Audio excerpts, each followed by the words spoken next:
Selamat pagi Bapak Ibu dan Saudara yang dikasihi Tuhan Yesus, bertemu kembali dengan Embun Surgawi pada pagi hari ini. Mari kita akan merenungkan firman Tuhan bersama-sama yang terambil dari kitab Daniel pasal 3 ayat yang ke-18. Demikianlah bunyi firman Tuhan.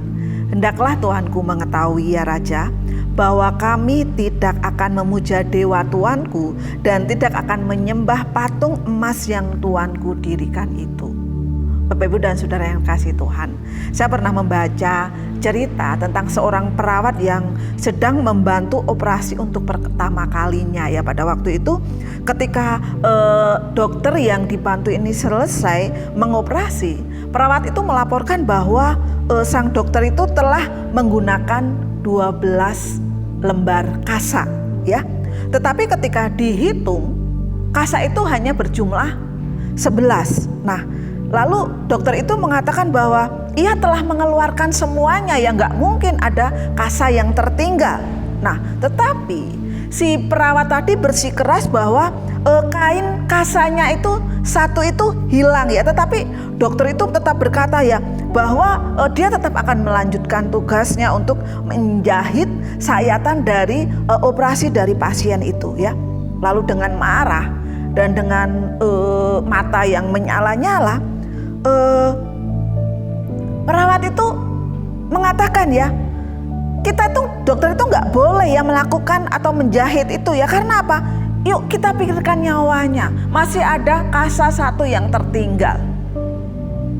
Bapak Ibu dan Saudara yang dikasihi Tuhan ya.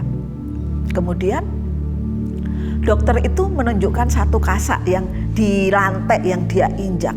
Lalu dia mengatakan, kamu lulus ya.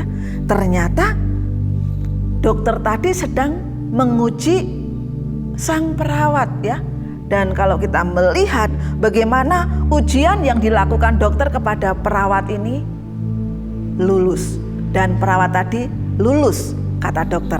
Bapak Ibu dan saudara yang dikasihi Tuhan ya. Kalau kita membaca kitab Daniel ini ya, bagaimana ketika sahabat Daniel itu apa? Menghadapi ujian di dalam bentuk yang lain. Yaitu apa? Dikatakan bahwa mereka disuruh untuk apa? Memuja dewa.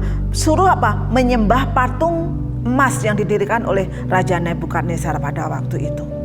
Ya, dengan berbagai cara ya, dengan berbagai intrik yang dilakukan oleh orang-orang di sekitar Sadrak, Mesak dan Abednego tadi ya. Mereka ingin menjatuhkan mereka. Apakah mereka goyah ketika mereka menghadapi ujian? Apakah mereka goyah ketika mereka menghadapi tekanan? Bapak Ibu dan Saudara yang dikasihi Tuhan, ketika sahabat Daniel membuktikan ya bagaimana mereka tetap setia kepada Allah, bagaimana mereka tetap apa? Memegang teguh pendirian mereka. Kadangkala dalam kehidupan kita, Tuhan mengizinkan ujian dan pencobaan ini memasuki kehidupan kita ya. Karena apa? Tantangan atau pencobaan atau hal-hal yang lain itu mungkin apa ya? Memuaskan keinginan daging kita. Tetapi apakah ketika kita mendapati ujian, mendapati tantangan, kita tetap setia? Beberapa waktu yang lalu sungguh saya mendapat ujian yang berat bagi saya dan keluarga. Dan ini gak mudah ya. Apakah di dalam ujian yang sedang kami alami di dalam keluarga ini ada kesetiaan ya?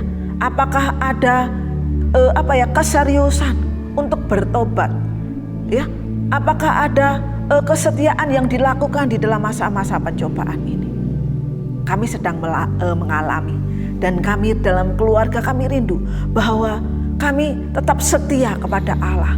Seperti Sadrak, Mesak, Abednego, bagaimana mereka tetap setia, bagaimana mereka tetap membuktikan bahwa Allah lah yang mereka pegang teguh.